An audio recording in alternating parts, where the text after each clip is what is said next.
من فکر میکنم بهترین کانسپتی که کانسپت حالا معروفه دیگه، موضوعی که اصلا میتونه این رو توجیه بکنه این ساز رو، جاییه که ببین ما خاک اینجا رو کندیم، ما یه دستکند داریم توی اینجا، بفرمایید تو ببین این یه دستکنده. آره ببین دستکند، بالا هم یه نورگیر زدیم و اونورم که اون فضای اونور ایجاد شده بود همش یعنی هیچ سیمانی در اینجا به کار برده نشد. این ببینید 100% گله، 100% اصلا سیمان نخورده توی این و خاک رس هم هست حتی، فقط گونی و سیمخوار داری که ما استفاده کردیم و اینو ساختیم.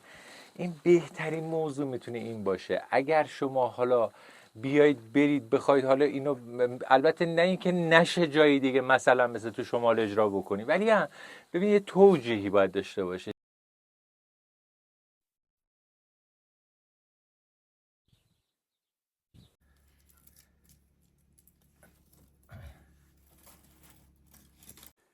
درود بر شما دوستان جان. در اواخر بهار و اول تابستان اومدیم استان یزد، شهرستان میبود و روستای مرور. ما چند قسمت مستند از این روستا ساختیم و مخصوصا از این ابرسازه سوپر ادوب بسیار زیبا که به دست دوست عزیزم آقای ابوالفضل خان طاهرنیا درست شده و بحث زندگی روستایی و تجربه یک زندگی اصیل روستایی که به واقع داره اتفاق میفته، هیچ چیزی نمایش نیست.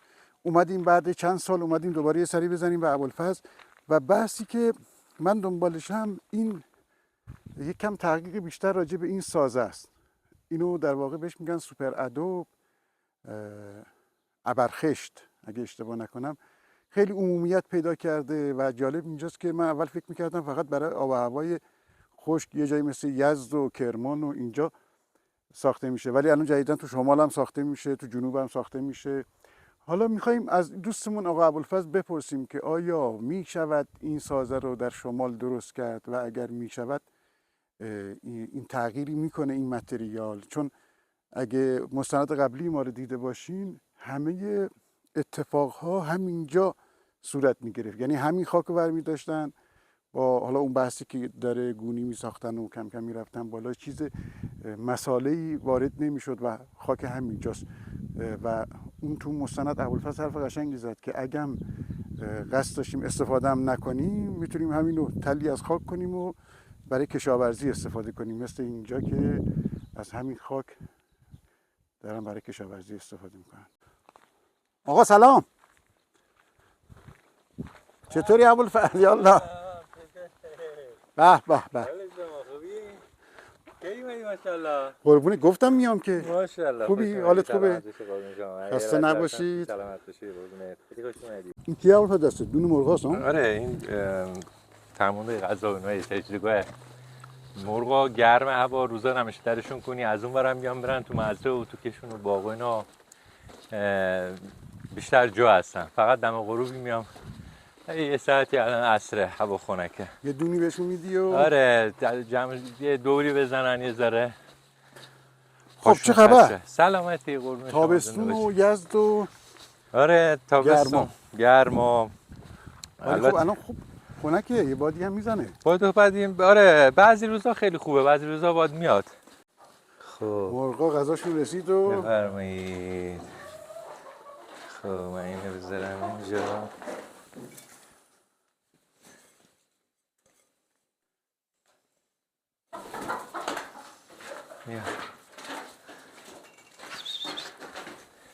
بیا خودش ببینم کجا میرید. ها اونجا محل تخم‌گذاری شده.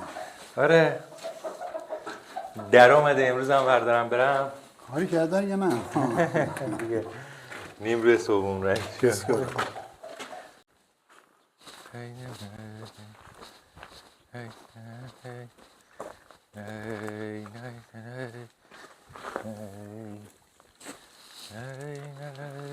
آقا این همون توییتایی بود که با این تا بلوچستان هم اومدی. آره ماشین خارجی.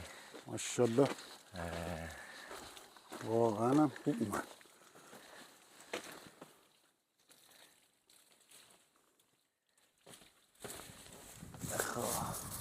یه چند وقت الان من دارم میبینم، اگه یاد باشه تو مستند قبلی ما راجع به این سوپر ادو، این ابرخش، درسته؟ بله. خیلی صحبت کردیم، حالا شما زحمتش کشیده بودیم.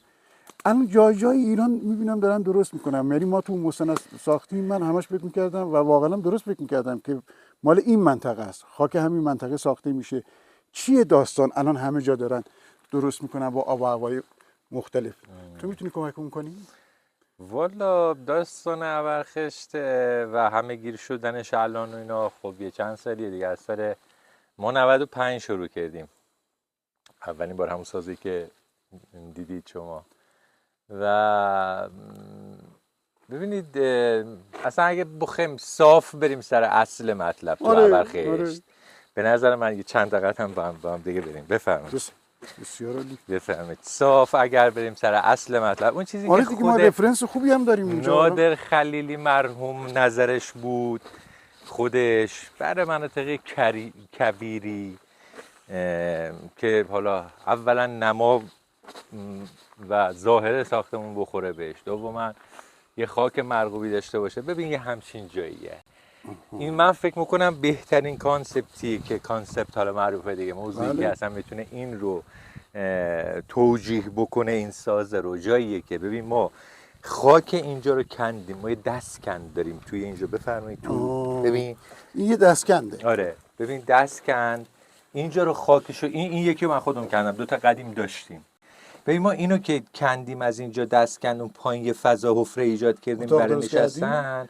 خاکی که آوردیم بیرون رو کردیم تو گونی و کوبیدیم. نگاه کنید این مال 5 ساز مال 5 سال 6 سال پیشه تقریبا که توی کارگاه آموزشی ما اینو به بچه‌ای که اومدن اینجا دوست داشتن یاد بگیرن و تجربه کنن، اینو با فکر می‌کنم 5 نفر بودن با هم دیگه توی 3 روز این ساز رو ساختیم. یعنی خاک همینجا، خشتی که شما یه ورودی برای این دستکنده درست کردیم، ورودی گذاشتیم سر همین دستکنده، فقط صرفا ببینید خاک همینجا اصلا نه جابجایی داشته نه خاک از جای مسئله هم وارد نکردیم، فقط گونی و سیمخارداری که ما استفاده کردیم و اینو ساختیم. این بهترین موضوع میتونه این باشه. اگر شما حالا بیایید برید بخواید حالا اینو، البته نه اینکه نشه جایی دیگه مثلا مثل تو شمال اجرا بکنی، ولی ببین یه توجیهی باید داشته باشه.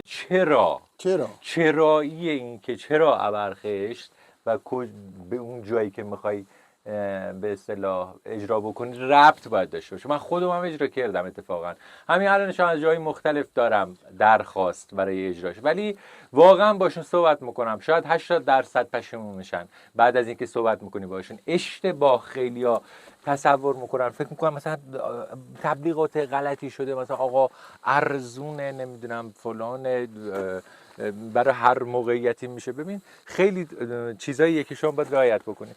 یه وقت مثلا حالا مثل اون سازی که من توی شمال اجرا کردم، توی یه شیب 45 درجه بود، جایی بود که به اصطلاح منطقه ییلاقی بود. اونجا ما اومدیم این از این نوع به قول معروف چینه گذاری، چینش دیوار استفاده کردیم و دیوارمون رو گذاشتیم از این، ولی سقف رو اومدیم گنبد، یکیشو گنبد آجری زدیم، یکیشو بعد شیربونی زدیم روش، یعنی دیوار رو 4 گوش گذاشتیم. متوجهید؟ یعنی اون از اون ماهیت خودش اومد بیرون. ببین دیگه مثلا اونو نمیشه گفت مثلا خشت. چرا؟ به خاطر اینکه اونجا بارندگی بال زیاده میزنه بارش، ما مجبوریم سیمان بیشتری بزنیم، ماهیت خاک عوض میشه و چند متریال به اضافه شده دیگه. بله ولی اینو همین الان مثلا اینو بعد از حالا 50 سال 100 سال خرابم بشه همینجا دوباره بره تو همین درخت بذاری تو جاش، درخت تو رشد میکنه همین میاد بالا. ولی وقتی میگی یه جای دیگه عوضش میکنی و تبدیل، ولی چینش دیواره به سبک ابرخشته ولی ابرخشت نیست. اینا رو مثلا توضیحات کامل وقتی به یکی میدی بعد میگی که آقا این داره اونجا مثلا این اتفاق میفته، طرف خیلی من داشتیم کسی که پشیمون شده از اجراش و مثلا گفت نه اگه بخواد خاک تغییر بکنه خود دیگه آقا ما مشکلی نداریم. خیلی از دوستانم دارن کار میکنن، ممکنه الان بخواد یه سوء تفاهمی پیش بیاد، من از الان برطرف کنم. مشتری دیگه میگه آقا من شمالم و از این سازه خوشم اومده، دوست دارم تو شمال ساخته بشه. ولی من معتقدم که اون ماهیتی که ابرخشت داره برای جای کبیری دیگه اونجا اون تعریفو نداره. درسته؟ شما فقط یه ظاهری از اون میبینی. بله دیگه. حالا من واقعا جالبه، مثلا این من خودم اصلا این دیدیم، الان بازم میریم میبینیم یا همین نمونه هم که دیدیم، خاک دیگه آقا، بله. بارون شمال یک هفته پشت هم بارون میاد، تمام خاک میشوره میره پیکانی. صد البته بس اونجا باید سیمان به کار بره، بله یا دیگه. آیک بندی باید به کار بره. بله. حالا میتونی به مشتری یا سفارش دهنده بگی آقا میسازم برات، بله. ولی این داستان دیگه داستان اولخشت نیست، یه مثل سقف شمایلی شیروانی. ازشه. بله، مثل سقف‌های شیروانیه که ما اینجا تو کویرم می‌بینیم اجرا کردن، ولی واقعا اون سبک اجرای شیروانی صرفا به خاطر شیوزی یا تندیه که ایجاد میکنن برای فرار بارون روی ساختمون. برعکس اینجا توی بعد یزد مثلا اجرا میکنن. حالا من در حدی هم واقعا نیستم که بخوام تخصصی اینقدر نظر بدم. مثل مرغداری الان با فاصله کمی با ما مرغداریه، یه بخشش سقف سنتی داره ولی یه بخشش هم با شیروانی، قسمت توسعه‌اشو با شیروانی زدن. ولی خب اون قسمتی که با شیروانی زدن خیلی داغه تو تابستون، تو زمستون هم سرده یخ میزنه. یعنی مال اینجا نیست دیگه، مال این منطقه نیست. آره دیگه. خب باید دیگه واقعا باید بدونی که چرا. حالا اینو حتما دلیلی دارن اونایی هم که این طراحی رو کردن، ولی من واقعا نمیفهمم چیه. الان این حال یعنی ما خب قبلا هم اینجا کردیم، بله. ولی خب الان یه خورده تخصصی تر می‌کنیم. یعنی این الان همش، یعنی هیچ سیمانی در اینجا به کار برده نشد. این ببینید 100% گله، 100%. اصلا سیمان نخورده توی این و خاک رس هم هست، حتی شن هم نداره. این اولین تجربه یه کاریه ما که با البته من یه استادی داشتم که ایشون آشنا بود و توی این اولین اجرایشون اومد به اصطلاح پای کار و نظارت کرد برای من. و یه جوری هم بود که تا اینجا رو که ساختیم دیگه رفت، یه هفته بعد اومد ما رسیده بودیم اونجا. آره. و چیز روش اجرا رو بهمون گفت، زنجیرها رو زد و اینا، بعد اومد دیدار درست بره بالا و ادامه‌ش هم دیگه توی چند تا. البته این کاریه که کارگاهی اجرا نشد، بقیه کارا رو دیگه با بله ست قاعدتا کارگاهی داره. این سازه به این شکل با این متریال تو شمال جواب نمیده. نه دیگه. منظورم شمال نیستم، از اون جایی که بارندگی زیاده، بارندگی و بارش آره. زیادی داشته باشه. ببین مثلا این 100% گله و اتفاقا من تا فکر میکنم سال 95 که ما اینو شروع کردیم تا 97 یعنی 2 سال و نیم کاملا حتی گونیاش دیگه آفتاب سوزوند. گذاشتم زیر 2 سال 3 سال زیر بارش معمولی بارون بود بدون اندود. بعد از 2 سال و نیم اندود کردم، گفتم بذار من ببینم این چه اتفاقی میخواد براش بیفته. متوجه هستی؟ و البته که میگم من خودم هم توی شمال اجرا کردم این سبک رو، تلفیقی از سنگ ابرخش مثل هم. البته این از روی زمین با همون خشت شروع شده، اینا رو به عنوان پشت بند دور تا دور اجرا کردم که پشت بندی باشه برای دیوار. این سنگا رو سکوه. آره. اضافه زدیم. خود ابرخش از روی زمین شروع شده. اون لاستیک ماشین که گذاشتی برای غالبه یا نه درش میاد یا همونطوری میمونه؟ ببینید توی یک این سازه جالبه که حالا از همون 95 هم که شده هنوز اقامت مسکونی نشده، 10 ساله به همین شکل مونده. حالا اتفاقات جور و واجری افتاد و توی یه دوره‌ای که مخواست این برای یه تور گردشگری بود، یه تور به اصطلاح هم آموزشی بود و هم یه گروهی بودن که موسیقی آموزش با هم دیگه می‌اومدن، یه جا فضای اقامتی کم داشتیم، یه 24 ساعتی بیشتر وقت نبود. من یه لاستیک گذاشتم اینجا، یکم لاستیک گذاشتم اون بعد و یه شیشه گذاشتم روش، شدن پنجره و همینطوری موندن. حالا بعضی اتفاقا جالبه که میگم بذار بمونه. آره. و اینجا آره اینجا شیشه داشته، چسب زده بودم، شیشه زده بودم روش و همینم یه باری رو از روی طبیعت ورداشته دیگه. آره همین ضایعات استفاده شده. ولی خب اگه شیشه هم بخوره چیز خیلی زیباتر میشه. آره شیشه داشت و رنگ بخوره. یه دوره یه برق موقتی هم براش کشیدیم و بعد دیگه همینطوری موند. این قسمت باد گیرش بالا هم یه نور گیر زدیم و اونورم که اون فضای اونور ایجاد شده بود. نه واقعا هم این ابر هم هست واقعا. نه ابر نسبت به مثلا این بادگیرا و این ورودیاش و اینا قشنگ برای خودش یه ساختمونه مجزایی شده و کامل هم هست.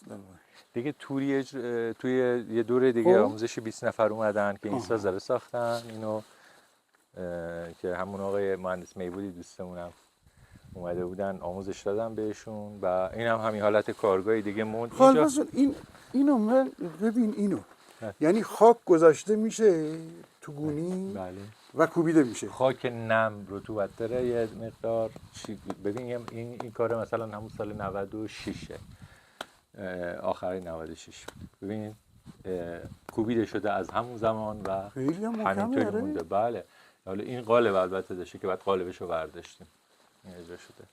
و این گاهگداری هم که اگم بارونم بیاد که معمولا تو کویری خیلی کم میاد محکم‌تر میشه و این سیم خاردارا هم که در واقع یه جوری استخوان‌بندی میشه براش دیگه. بله دیگه یه حالت به اصطلاح بتون و آرمه اگر باشه این خاک و آرمه انگار مثلا یه سازه که نگه میده، ولی بیشتر کارش توی زمان اجراه که این گونی‌ها رو هم دیگه سر نخورن، بین دو تا رجا گذاشته میشه که موقع کوبیدن سر نخورن.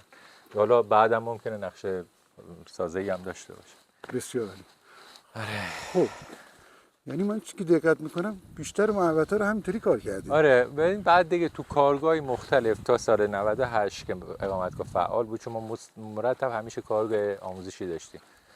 لندسکیپ هم کار شده، کارهای به اصطلاح محوطه سازی و اینا هم توی قالب کارگاه و دو تا از دوستامون هم آقای مهندس میبودی و هم آقای دکتر فرح هم که از اساتید معماری خاک هستن و خودشون هم پژوهشکده خاک دارن توی استان یزد، توی دانشگاه یزد بودن. ایشون هم بودن که به اصطلاح بحثای خاکو توضیح میدادن و این هم یکی دیگه از اون دستکندهایی که از قدیم بوده اینجا و این یه تیکه رو ما تو کارگاه مختلف کار کردیم. ببین مثلا من اینجا کسی بوده که اومده توی اتفاقا اهل گیلان بود و کارگاه رو اومد شرکت که سال 97 با کلی امید و آرزو و حتی طراحی کرده بود یه سایتی رو بر خودش طراحی کرده بود به شکل دایره‌ای توی شمال که بکنه اقامتی و فضای خدماتی واسه کار گردشگری.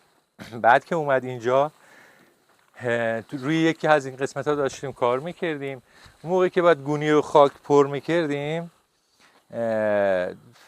دیگه نیم ساعت شاید کار کرده بود. بعد از نیم ساعت که خاک و ریخت و کوبید و یه رج و اینا و رفت نشست اونجا، نشسته بود اینجوری نشسته بود داشت نگاه میکرد و هی سرش رو تکون میداد. بعد تو فکر عمیق گفتم چی شد؟ چقدر این کار سنگینه. اصلا گفت ببین این کار به درد من نمیخوره. بعدم دید گله خاکه.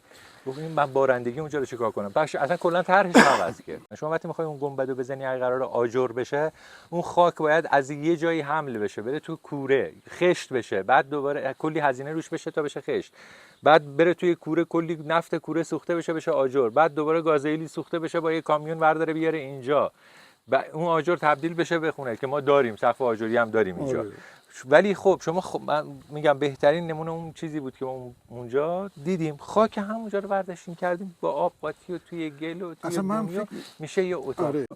ولی خب من نمیخوایم نتیجه گیری کنیم بگیم که آقا مثلا تو نمیتونی تو شمال بسازی. بله. هر کی دوست داره این دست ما تصمیم گیرنده خودشه. که کسی آقا دوست داره این کارو انجام بده هر جایی تو شمال باشه دیگه اونم از که اون چیزش میاد ازش بیرون دیگه. شما سقف میذاری نمیدونم ممکنه از این شیربونی بذاری ولی خب یه شمایلی از ابرخش پیدا میکنه دیگه. و این زیباییش هم خب به هر حال تاثیرگذار بوده دیگه چون واقعا ساز زیباست. نگاه کن واقعا ساز زیباست. خیلی دوست دارن که آقا همینو مثلا توی شهر خودشون داشته باشن. حالا باعث میشه که این ابرخشت ما از ماهیت خودش بیاد بیرون.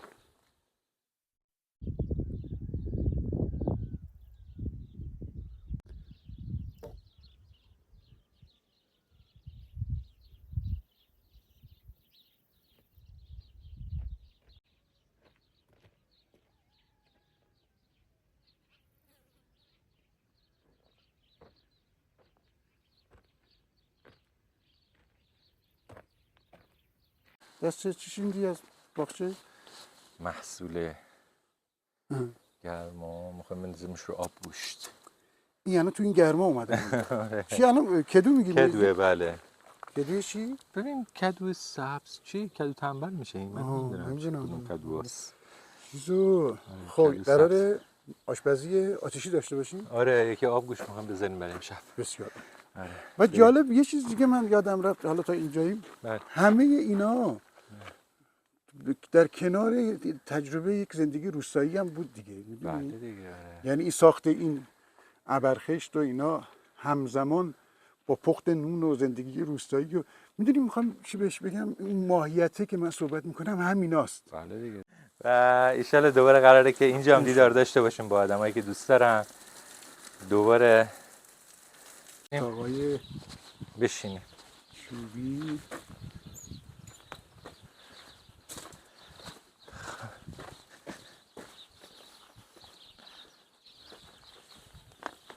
باغچه کوچیک‌ترین جایی که میشده یه گل باغچه‌ای در بیاری اینو در آورده. مثلا این درخت و اینا، همین مو انگور، همه اینا رو مادر گذاشته، اصلا کار اونه. همینجوری اگر آب بدیم میان بوته بزرگ میشن کل باغچه رو میگیرن. آره نه خوبه. آره.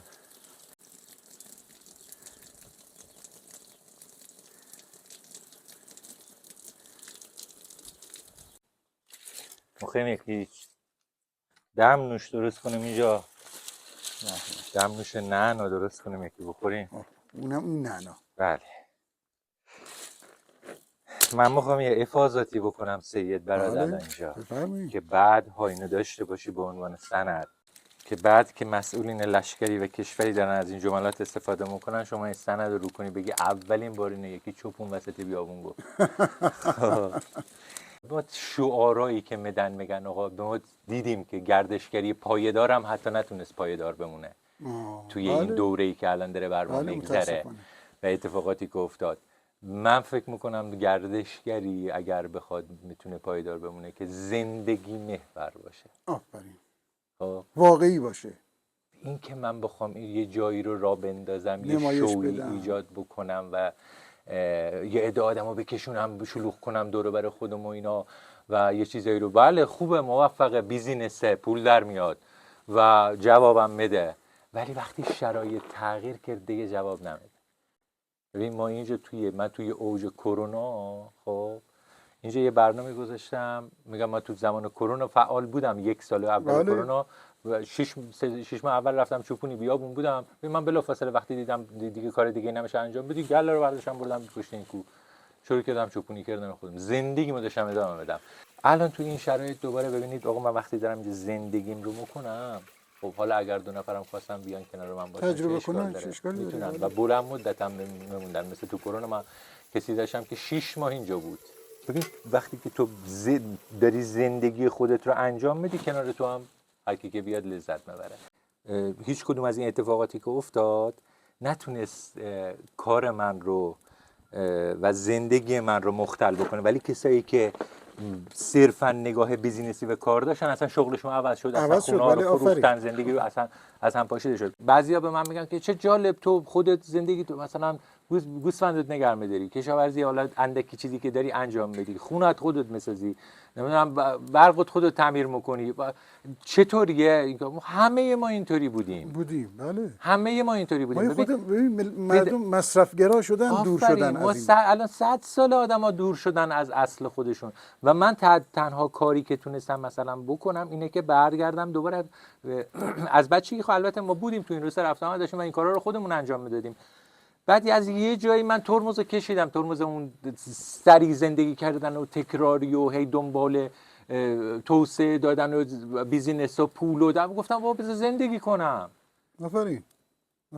اگر شما برگردی بخوای زندگی اینجا شاید یه گذرگاهی، یه فرصتیه، کسی که میخواد بیاد اینجا با این روی کرده که بیام ببینم اگه خواستم زندگی کنم چجوریه. اینجا که میای بله میبینی بله یه بخشی از وقتت داره صرف دام میشه، یه بخشی صرف همین حیات خونه و جارو و جور پخت و پز میشه، یه بخشیش تعمیر و مرمت و نگهداری همین ساختمون گلی میشه. ساختمون گلی یکی از دلایلی که مثلا توسعه پیدا نکرده دیگه مثلا کسی دنبالش نمیره، چرا؟ به خاطر نگهداریشه. شما باید نگهداری کنی، همیشه این ساختمون گلی کار داره. متوجهی؟ یعنی ما هر آنچه که در یک زندگی روستایی در اتفاق میفته اینجا رو داریم به عنوان تولید کننده. و چه بسا که حالا در طول این مستند خواهیم دید، حالا کم کم تمام اون بخش‌ها رو خواهیم دید و هیچ چیزی از قرار نیست از جای دیگه بیاد اضافه بشه یا به این مثلا بوم و بر مثلا وارد بشه که مال این بوم و بر نباشه. منظورم اینه. بله. و این خب سعیمون بر اینه. خیلی جالبه و صد البته چیز خودشو داره، یعنی مخاطب خودشو داره. حتما انشاءالله.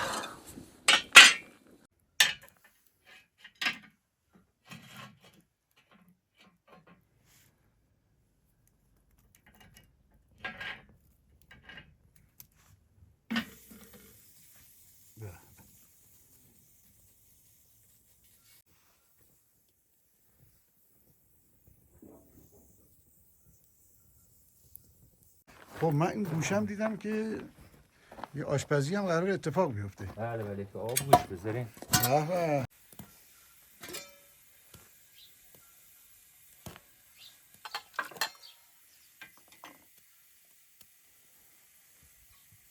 گرچه مسیر مشخصه ولی خب آب فعلا گوشت ریختیم توی اینم نخود بود دیگره. بله گوشت و نخود. حالا من برم که پیازم بیارم بندازم توش تا جوش بیاد. جوش که اومد دیگه زردچوبم بریزیم و فلفل.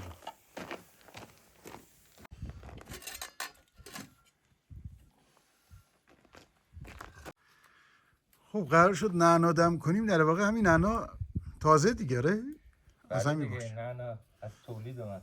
به به. دیدی؟ آره ضبط کنمش این تکش. نه ضبط نمیشه، شما فکر کن ضبط گفت نمیشه. که همون سبزی فروش بله، سبزی کم فروش بله، تو من نعنا میخوام، تو رو تنها تو رو تنها میخوام. تو رو تنها میخوام.